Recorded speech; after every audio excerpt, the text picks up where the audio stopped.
Well, hello everybody out there. Welcome to another episode of the 11 Bang Bang channel. I am your host, Ethan Woods, and today I'm going to do something I've already done, but I'm going to go ahead and I'm going to do it again because we get a lot of questions about this, and people want to know what our thoughts are on these Indian-made muskets and how well they're holding up. And it's been 2 years, I believe, since we've done our, it's been 2 years since we've done our first review of military heritage and their Indian-made muskets in general. So, without further ado, I'm going to go through these one at a time. I'm going to show you the good, the bad, and the ugly of what's happening with these things, because some things have changed. Some things I've kind of noticed are a little bit more problematic, and also some things I've noticed are still working great on them. I will say this, two things. One, some of these guns are a little dirty. We've been shooting them because we shoot them regularly, and they're still a little dirty. Haven't quite got them cleaned yet. So there is that. Just bear with it. Another thing, before any of you guys get on there and start commenting about Bombay pipe bombs and about how I'm retarded and stupid because this gun's going to blow up my face and kill me and all this stuff, not to toot my own horn, but I can almost guarantee you that I've shot at least one of these guns more than most people shoot their muskets.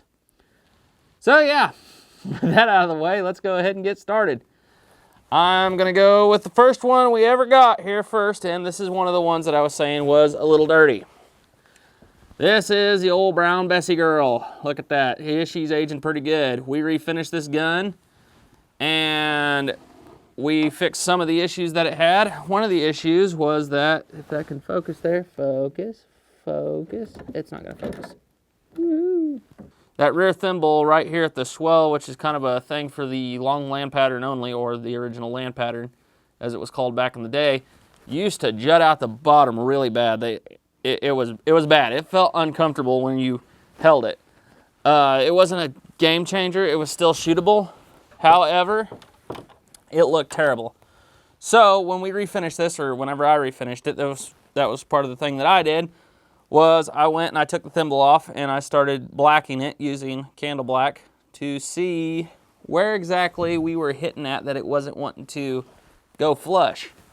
And what I found out was that the inletting was actually done fairly well. What was not done well was the guy who went and drilled out the hole for the rammer. Because what happened was at the front of the thimble, there was a properly sized hole. And at the rear of the thimble, it was just big enough for the rammer to fit through. And it was drilled kind of crooked. So what was happening is, you could get this thing laying in there straight. However, when you put the rammer in, it would pop the rear end of the thimble out. And that's why you'd have that brass that's right there would jut out. So I went and I drilled out that brass, and I don't know what kind of brass this is, but it's hard. For brass, it's really hard. And I drilled and drilled and drilled, finally got it drilled out, put it all back together. It was a little off, so I finished up doing a little bit of the inletting work, and yeah. So you can see, if it'll focus, and my camera's not wanting to focus very well for me, the inletting is beautiful on that. So we got that fixed. The big issue with this one was, first of all, this thing's long. This bayonet lug was not on there straight at all. Caleb rebrazed her. He heated up the barrel, got the old one off, rebrazed the new one on, or not, it wasn't a new one, it's the same one. Rebrazed it back on at the proper angle, and we cleaned it up, and this is what it looks like. So yeah, now we actually got a straight front sight. So we might actually be able to hit something with this thing. We got rid of all of the old military heritage finish. You know, you guys know what I think about that. Now here's one thing I will mention about this gun. This gun is not stained. This is the natural color of whatever wood they use for this one, and it's different from all my other military heritage guns. However, one of my complaints about it is right there at the lock plate. You see that lighter colored wood hitting up against the darker colored? That's sapwood, I believe. And you can see it kind of, the light's not going to be very kind to me here. It kind of does the same thing up here on the forestock. Now, has it caused any issues? Absolutely not. This gun has ran like a dream, and it just kind of looks ugly. I mean, I guess is what I'd say, but it's holding up. It's not soft or anything like some of these are, but that's just kind of one of the negatives to it. So yeah, this old girl, she's been running like a top though. If you want to, check out some of our videos on it. She takes 200 grain powder charges. We proof tested this one with 470 grains. The weight of the ball of powder, obviously didn't do that from the shoulder, but we proof tested it and she went just fine. First gun we ever got from Military Heritage, and she's a shooter. She's a good shooter too. This one's a lot of fun. All right, I'll get off the old brown Bessie girl and let's move on to the next one. The second gun we got from Military Heritage that we have not restored yet is this heavy Dragoon pistol. 62 caliber, you can see it's got a little rust on the barrel right there, but that's fine. This one hasn't been shot as much as some of the other ones. And if memory serves me right, there's really not a whole lot of things wrong with this one. Aside from the cheap rammer, that's something we'll tell you. Replace your rammers. Get on track of the wolf, go get yourself a nice hickory ramrod and replace your rammers. This one actually broke while we were shooting it. No, this is the one that broke in transit while it was being shipped, and then we tried to re-glue it back together and it broke in another spot while we were shooting it. First of all of these guns are unloaded. I've already checked all of them. But I want to show you what the sparks are looking like after 2 years. So, let's go ahead and try her. That one's a little bit not very good. That's all right. It's throwing some pretty decent spark, but it's also got a pretty dull flint on it. Try it one more time. The camera will focus. Yeah, you're getting a little bit of spark. It's not too good. Flint needs to be sharpened on that one, but it still throws sparks. Yeah, so this one, pretty good pistol. Let's see, what was the next one that we got? Ah, yeah, this one. Oh, yeah, the old Blunderbuss. She also needs to be refinished. But you can see we still got that original Military Heritage finish on it. This one, the inletting on it is actually really good. This one does need to be refinished, though. I did deaden the steel on the barrel. And as you can see, for those people who are concerned we're going to blow these guns up, that barrel, I measured it out at 7/16 of an inch thick. And it is a carbon steel. So I think you're safe. We also proof tested this one, and she took I don't remember what it was exactly, but it was a pretty massive charge. Yeah, fine. Shoot her all the time. We shoot this one a lot. It's really fun for like Christmas, Thanksgiving. We'll go out there and we'll shoot some. We'll give it to some 16, 17-year-old kid and be like, "Here, you think you're a man? Shoot this bad boy." But yeah, this one's a really nice one aside from the finish. And then Garrett's got a little fingerprint there on the lock plate. It's polished steel, obviously, just like the originals were. Let's go ahead and let's try this spark out. So we do got spark. And I will mention, try that again, this one has a very heavy trigger, which is fine. It's not really a precision weapon, but yeah, we got spark. Some of these flints are a little bit dull. But yeah, what do I think about this one? It's a good one. This one was a lot of fun, and it's about to get refinished. I think Garrett's going to do a French gray on the steel, which will look really good. Alrighty. So there is that one. Let's see, what was the next one that we got? Well, I'm not going to do the next one we got because I'm going to save it for last for the two of our nicer ones that we've gotten. I'm going to go into this one. This is Caleb's double barrel. This is Caleb's #1 hunting gun as of right now, for flintlock at least. He's taken plenty of squirrels with this thing.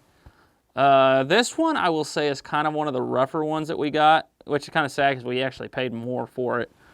But it's got a lot of little finish issues. Well, not really finish issues, but you can see like the inletting at the bottom there. Probably can't see it. The trigger guard sticks out a little bit, needs to be inlet a little better. The inletting up here at the front is not too great around that. See, other than that, this is also the one that has Caleb has worn the flints down on, so I don't know how much of a spark we'll actually get out of this thing, but let's go ahead and give her a try. Let's see here. That one sparked pretty decent. Yep. Okay, that was it. Short flints are not throwing these hammers all the way forward. Let's try this one. Just remember, you're always right up front or left behind. Try that one more time. case you're ever shooting a double barrel and wondering which trigger's which. Right up front, that was a good spark. Left behind, and it's not going to throw all the way because the flint's too short. But you have to trust me, it usually throws it all the way. Caleb has taken a lot of game with this thing, though. I will say that. For as rough as I think it looks personally, he's killed pheasants, turkey, squirrels, lots of squirrels, coons. He's taken all sorts of game with this little double barrel 20 gauge. So, you know, I'd say she's a pretty good gun. It looks a little rough, yeah, but it works pretty good. Also, one of the only military heritage guns that you will find with a barrel wedge. And this one, too, is getting ready to get remodeled, or whatever you call it. You also have to kind of go into this realizing that these guns are kind of like a kit build. They're not, I mean, you can shoot them out of the box by just drilling the touch hole, but after you drill the touch hole, you might want to go and do some other things to it to make them look a little better. All right, let's go to one of our other earlier ones, the Matchlock. Oh yes, you guys have seen this old girl here recently, I would assume. This one, it's funny because when we first got this gun, I wasn't a really big fan of it. And this is one of our earlier guns. Namely because I didn't know how to make proper jute cord, or excuse me, match cord out of jute. We were using more modern powders. I think we're using some Go-X. And it just didn't want to shoot. And then finally we did some more different match cord, and it worked a little better, and I liked it. And then I went out the next year, and for some reason I could not get this thing to go off whenever I wanted it to. And then I hated it again. And then I went out this year and we used the proper powder. We used the proper paper cartridges. We used the proper match cord. I fell in love with this thing. It was so much fun to shoot. We went out on Thanksgiving to do our little flintlock shoot, and I ended up actually putting down my flintlock for a little while and picking up this thing and shooting it. That's how much fun it was. But yeah, we have refinished this thing, and guys, there's really nothing wrong with this one. This one, especially since it's been remodeled and it's got that old military heritage finish off it, it's gorgeous. And yes, it is a little dirty. Like I said, we shoot these guns a lot. But as you can see, serpentine works really good. That works really good. Your pan door there. Safety works really good. Yes, these do have a safety. Oh yes, good gun. Love this one. But we did replace that rammer. Garrett did his bluing on it, and he did it kind of an older style. Most of these originals were kind of a blonde stock. So yeah, that's a really nice one. I love that thing. And no, we're not going to check the spark on it because it ain't got no flint. Alrighty, let's go with, this one. All right, so here we have another pistol, and this is the only military heritage gun we never got from military heritage. And so there are some disclaimers with this one. Just realized this one had been tampered with before we got a hold of it. And what somebody had done is they tried to make it a hair trigger. You'll see this done on a lot of guns. What do I mean by hair trigger? Well, you don't have to touch trigger on that right side. So this one's got to get a little bit of work done to it. But we actually did open it up and we were like, what's going on with this thing? Looked at it. Somebody's filed the notch on the cocking piece here. They filed it all the way down almost, trying to make a hair trigger or a slip gun. I don't know what they were trying to do, but we've got to redo some geometry on the inside of this lock because it has no, like I said, I'll show you again. It has no way of holding back. Yeah, matter of fact, probably should just take the flint out of this side. I'll do that in a second though. So yeah, at least it sparks good on that side. I mean, you're in a tight pinch, just pull a hammer back and fire. But the other side, the left side, it's pretty, it holds its own really good. And we'll go ahead and check that spark. Focus, focus, focus. Yeah, plenty of spark. Yeah, so I'm not going to blame that right lock plate on military heritage or Indian-made guns because, like I said, we got this one used off Gunbroker. And it's been tampered with. But other than that, it feels good in the hand. The inletting, it's standard kind of military heritage inletting. Yeah, pretty cool gun though. Not very often can you get a little 4.5 inch barreled or 5 inch. I think it's 5. Actually, I think that's closer to 6. 6-inch double-barreled 20 gauge, legally. That's pretty cool. Oh, now I need to go to one of the more beautiful ones that we first got. This was one of our earlier ones, and this thing, every time I pick it up, kind of just makes my heart skip a beat. The Murdoch, aka the Highlander. We really need to make another video on this one, guys. I got to get some more gear for it, though. I don't just want to go out there dressed as an 18th century patriot wielding a Murdoch or a Highlander. I kind of want to be wearing a kilt or something. So yeah, what are my thoughts on this one? Oh, I love this little pistol. Let's go ahead and show you spark first. A lot of spark, a lot of sparky. Only one issue I find with this one, and that is, I don't know how well the camera's going to pick it up, but they drilled the rammer hole just a little bit off. So it's a little detail that you wouldn't notice unless you're looking right down the barrel. But it is something. Like I said, I'm not holding anything back from you guys. I'm telling you guys all the good and the bad of these guns. So that is one little point against it. Other than that, I love this thing.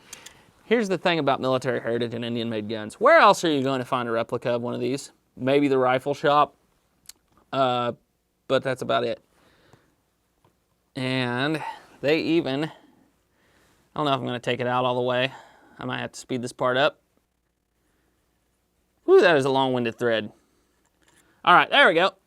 They even included the acorn with the vent pick, which fits very beautifully in there to clean out your vent hole. That is something that was in the originals. So yeah, they did very good with this gun. I really like this thing. But yeah, so like I said, that's one other reason why I like some of these Indian-made guns. You're not going to find replicas like this from Pedersoli. You're not going to find them from a lot of places. We'll just say that, especially for this price. I think back in the day when we first started this, these guns were a lot cheaper, I noticed. And I think this one was $350 when it was all said and done out the door. But yeah, let's go ahead and check that spark again. A lot of spark. Pretty good little gun. Like this thing. Like it a lot. Really need to do another video on this one. Alrighty. Let's go ahead and go with my pistol that really needs to be cleaned, guys. I know. You can gripe at me all you want. The 1733. This is another heartbreaker for me. I really love this little thing. I say little. This thing is the biggest pistol we've gotten so far from them. I mean, I used to think the Dragoon was big. Yeah, it's a little bit bigger than the Dragoon. It's also, I believe I measured this one out at 65 caliber. I shoot a 60 caliber round ball out of it. Works pretty good. But yeah, this one's it's a hand cannon. I really like this one too. I've shot quite a bit out of this. I've shot birdshot, I've shot round ball, I've shot buckshot, all sorts of things out of this gun. I did get rid of the little ring up here at the front, and you can see I did split out my wood with the pins. That happens. But I did get rid of that little piece at the end because it didn't look right. It really didn't. The rammer is actually from that 20 gauge double barrel shotgun, so this is the traditional military heritage rammer. However, this one for some reason is pretty sturdy and it works pretty good. So there's that. I need to replace it though. I really do. Let's see here. What else is there about this one? There were some things I was going to say about it. Oh yeah, so the inletting's pretty rough on this one, guys, around that back end. I don't know if you can see that, but it's a little rough. I would really like to restock this gun. You can do it. I think there's a company you can get a stock blank for a pistol, especially an extra large pistol like this one. I think it's not much. So I would really like to make almost like a curly maple stock for this one. But yeah, I would really like to restock this old girl. Let's go ahead and let's check that spark. This is a very dull flint, and we still get pretty good spark. So yeah, like this one a lot. Moving on to the next one. All right, and for our next one here, we got the Military Heritage Queen Anne's pistol. Now, Military Heritage is one of the few companies that actually includes the screw-on barrel. Oh, wait a second. Oh, no, that's an original. Sorry, I just had to show off a little bit. We'll put that one back here on the wall. All right, but in all seriousness, let's go on to our next one, which is going to be the saddest gun I've had from Military Heritage that broke my heart. So some of you may realize that I have the Fusil de Chasse. And if you know about the Fusil de Chasse, you know how much I really wanted this gun whenever I first got it. This gun's broken. Like, it's broken bad, and it's not Military Heritage's fault, it's mine. So let me tell you a little story. For those of you who watched the Fusil de Chasse video, you guys have seen our range and everything, and you kind of realize we do live kind of in a semi-arid plains part of southern Kansas. What happened is we got done shooting that video, gun was unloaded, I was going to go take a panning shot of the gun and use that for my intro. What happened is that as I was walking to a tree, the only tree out there at the range that we have for filming such things, I about stepped on a Musagwa rattlesnake. And without even thinking, like it was kind of one of them things, just a knee-jerk reaction, not even thinking about it, I took this rifle and I went to club the rattlesnake. And I broke the stock right at the wrist, which will happen when you try to club a Musagwa rattlesnake like Davy Crockett. Yeah, that was a heartbreaker, and I actually went and shot the intro for that video afterwards, and so you can't tell it in that video. Whenever I'm sitting there by the river, I'm holding a gun like this. I'm actually covering up where that stock is broken half at the wrist. But I did actually fix the stock at the wrist. I don't know if you can see the dowel pins and everything in there, but we did get the stock fixed. However, this wood is one of my gripes from these Indian-made guns. This is the first time I ever had this happen. It's a very soft, punky wood there at the wrist. So, I kind of want to get this one restocked too. But this one does not make spark, because whenever that all happened, I don't know how, but I broke the lock spring too. Oh, yeah. But just to show you, yeah, we don't get no spark out of this one. For some reason, that spring got tweaked or something. I don't know what happened with it. But, yeah, this one's my heartbreak case, and that's when I learned I'm not Davy Crockett. But never fear, I plan to eventually either one day get this gun going again, or if not, I want to do it. Well, actually, I think I'm going to reproof this barrel again, because this is one that we proofed. I want to reproof it again for YouTube just to show you guys how much these guns can actually take. So, yeah, there's my heartbreak story. We'll get that one out of the way. So, yeah, that one, that punky wood, I'm just not a big fan of. And speaking of punky wood, let's move on to the latest one we got. Well, some of you might be seeing this and being on and thinking to yourself, oh, hey, look, he's got a Charleville. It's old Char. No, this is a Charleville, kind of. It's more of a Saint Etienne, but this is the 1777 French musket. This is a really good shooter, guys. Like, this one, I don't know if you can tell here, but it has what's called the tilted pan. That actually helps collect your sparks up a lot easier. Has a very deep pan to hold a very good amount of powder without plugging up your flash hole.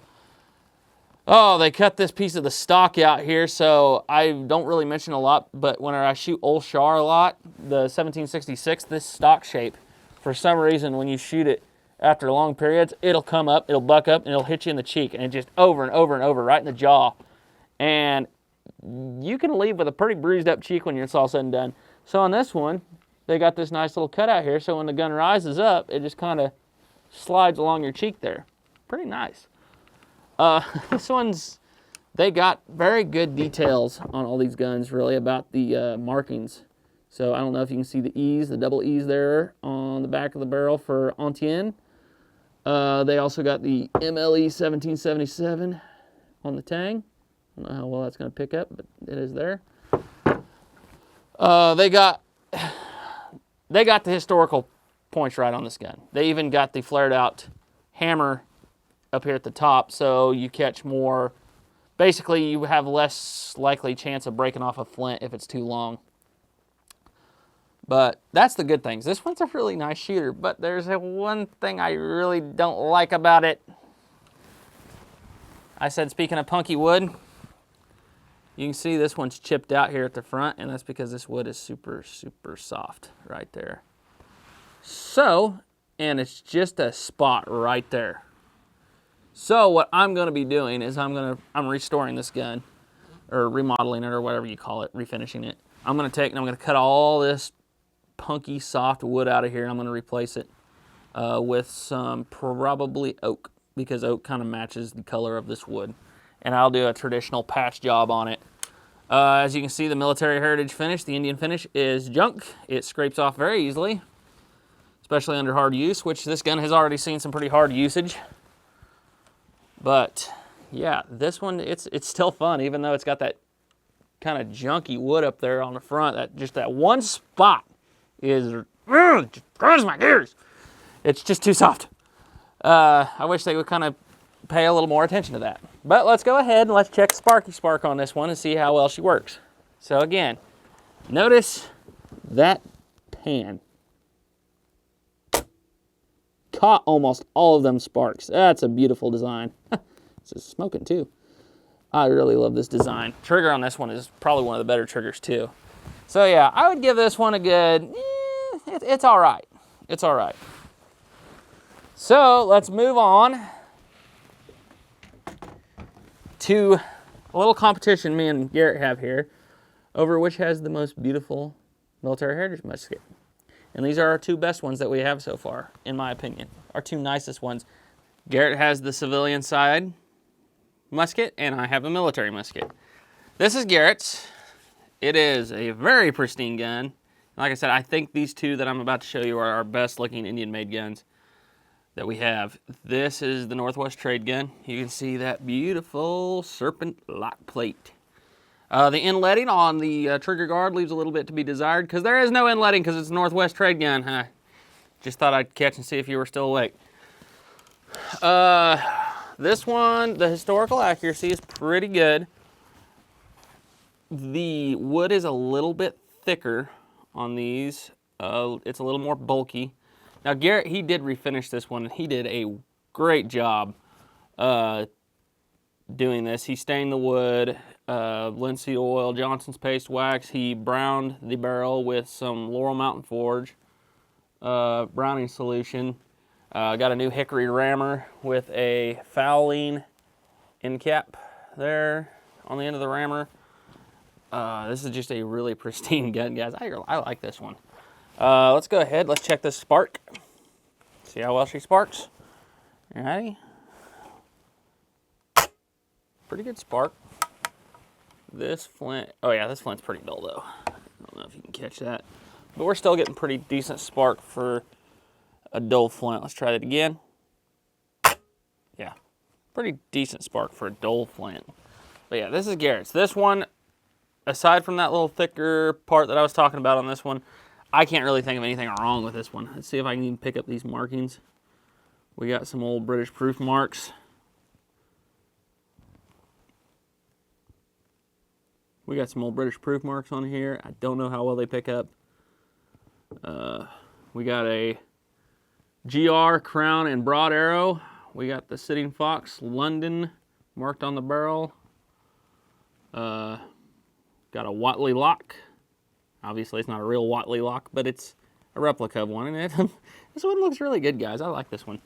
All right, I'm done talking about the Northwest Trade gun. This one is definitely a good gun. This one was definitely worth the money. Again, spark, decent spark. And now we get to the Indian-made musket that I think is the prettiest one that we own. And it's my favorite. I'm just going to say this right now. It's my favorite firearm I own. Yes, out of all the guns I own, and I own quite a few, my favorite gun is an Indian-made musket. A Bombay pipe bomb. Yeah. Old Char. Let me tell you about Old Char. This gun, and I'm not exaggerating, has had over 2,500 rounds through her. Yes. If you couldn't tell by looking at the back of the hammer. And by the hammer, I'm talking about what you guys would refer to as a frizzen, most of you. Let's see if I can get that. I've actually about worn through the case hardening on this. And some people say, well, you're actually it's supposed to be hardened all the way through. No, it's not traditionally either. There would be a case hardening, or they would actually sometimes take a bit of spring steel and they would forge weld it onto the front of the, the back of the hammer here. But no, these were never designed to be hardened all the way through. The reason why, if it's hardened all the way through, whenever it gets struck with a piece of flint out of this cock moving really fast, you're going to tend to snap it right there. So these were actually designed to be soft on the back, hard, or soft on the front, hard on the back here. But I am about to wear it through this case hardening. Yeah. But there's really no bad things I got to say about this one other than a little bit of bedding work that has to be done behind the barrel. Man, if I can get that to focus. Focus. There you go. Yeah, you can see it chipped out a little bit there.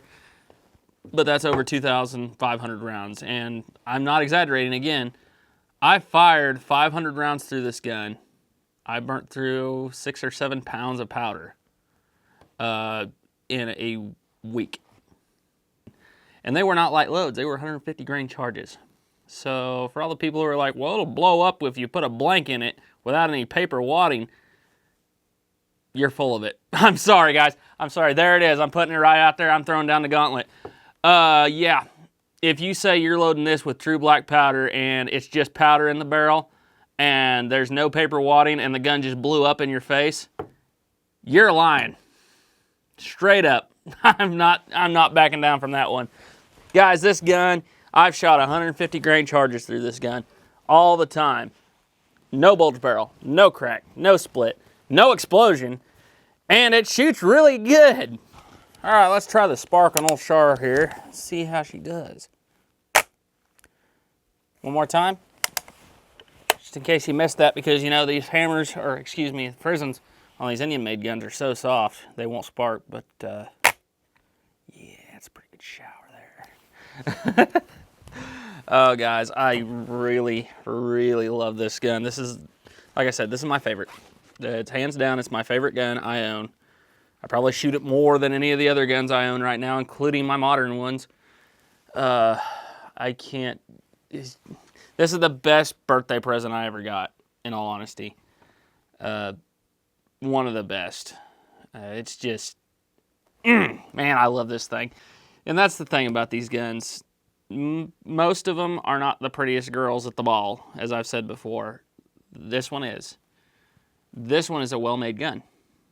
And I'm sorry, I keep on looking over at my screen over here. This is actually a well-made gun here. It's not a shoddy piece of work, actually. It's very nicely built. Everything about it works good. There's also the question about bayonets. So I got the bayonet here. Let's go ahead. Let's slide that on there. As you can see, yeah, it's loose. The originals were also loose. Yeah. It's your plain Jane socket style bayonet. So it's not too special really, but it is correct. There is a question about these that will come up a lot. And that question is, actually it's not really a question, it's just a statement that people like to throw out on the forums a lot. Those Indian-made Charlevilles are just, feel like fence posts. That stock is so thick. How could you ever use that thing? It's so heavy. All right, so make a mental image of how thick that stock is at the wrist, how thick it is up here, okay? I know you can't see very well because of the strap, but make a mental image. And unlike the people who usually make these comments on these forums, I just so happen to have an original right here. Now, mind you, this is a rebuild. I've mentioned this before. This is a Revolutionary War rebuild. It's got a 1728 style St. Etienne lock on it.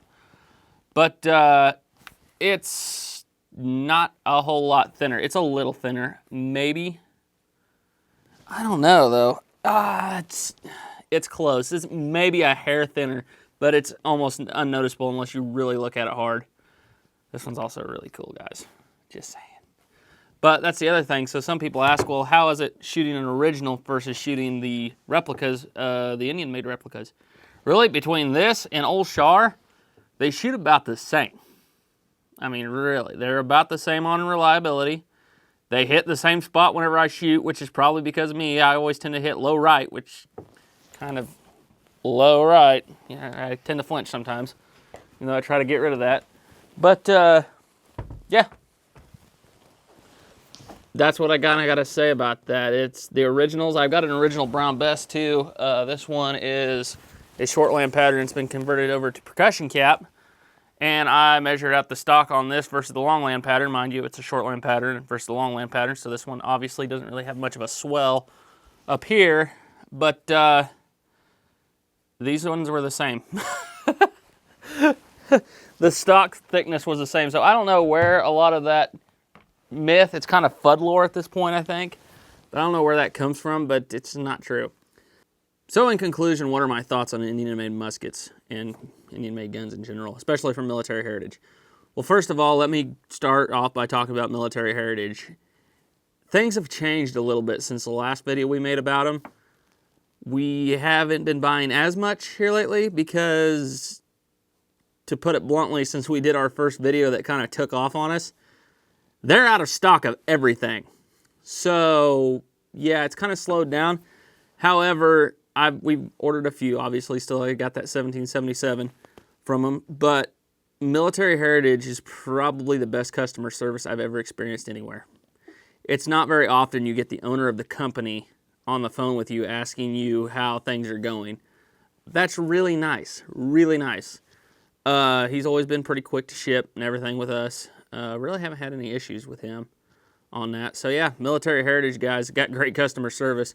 Now let's talk about the products they sell, the guns. I'm going to go ahead and get the negatives out of the way first. First of all, the first negative that it's across the board on all the guns is the finish. That shellac finish, first thing I do is strip that finish off and do a nice wood finish on it. Get you some stain, get you some linseed oil, boiled linseed oil, get you some Johnson's paste wax, and redo that wood. And get you some varnish stripper and just strip all that stuff off. Don't even, you can sand it off, but I wouldn't suggest it. It's a lot easier just to scrape it off with a varnish stripper. Second thing I'm not a big fan of on these Indian-made guns is the wooden ramrods. The wooden ramrods are garbage, to put it bluntly. Go on Track of the Wolf and get yourself a good hickory rammer. Okay? Got that out of the way. The wood on these is a mixed batch. You can get a gun that's got trashy wood like the Fusil here, really soft, spongy, or you might get you one that's very nice. Like the wood on this one is really nice. It's even got, I like to point this out, it's even got some burl air on the back. So yeah, the wood's a mixed batch. What I would do is, as soon as you get your gun, go ahead and check for soft spots in the wood, especially in key points like the wrist. Go ahead and check for soft spots. And if you have some, I don't know what he would do for you, but I would call up Robert at Military Heritage and let him know. Don't drill the touch hole first. Drill the touch hole after the gun has met your approval. So yeah, the wood, it's mixed. Some of it can be really good, some of it can be really bad. Next thing is the steel. What are my thoughts on the steel? Well, before I get in too far into that, let me tell you about the way the steel sits in the wood, the inletting. Sometimes the inletting can be a little rough. It can be a little sketchy. Sometimes it's really good. On old Char, it's perfect. On this Fusil, it's actually pretty good. Some of the other guns, not so much though. So there is that. Trying to think of some more cons to get out of the way. That's really about it, guys. Let's talk about pros. I like pros. Pros. The guns work. Contrary to popular belief, it's not going to blow up in your face unless you do something stupid like load smokeless powder. It's going to fire. It's going to spark. As long as you got your flint sharp and everything and set in there right, you're going to get sparked. Yeah, the guns work. They're pretty historically accurate as far as dimensions and everything go. There's a few that are not so much. The Baker comes to mind, and so does the 1777 carbine is a little long. But other than that, they're mostly pretty historically accurate. Another pro, at least a pro to me, is these guns are kind of a project. I like to look at them as I'm getting an advanced kit build in the mail whenever I get one. So it's a project that you can go down the road and you can either leave it as is, like some of these you've seen, or, you know, 2 or 3 years down the road, you might have something looking like old Char here with a homemade sling and homemade hammer stall, and some. You'll be napping your own flints, and you'll be making your own powder, and you'll be refinishing the stock and deadening the steel and cleaning it every 5 minutes because you start to like to clean muzzleloaders for some reason. Yeah, it's a good project. It's a good hobby to get into. And speaking of getting into things, as far as this goes, it's cheaper. It's a lot cheaper. And this is where I want to go on a little bit of a rant here. And I'm going to try to make this quick because I know this video has been very long-winded. There's a lot of gatekeeping going on in the black powder community. I'm sorry, I can't help but notice it whenever I go onto the forums.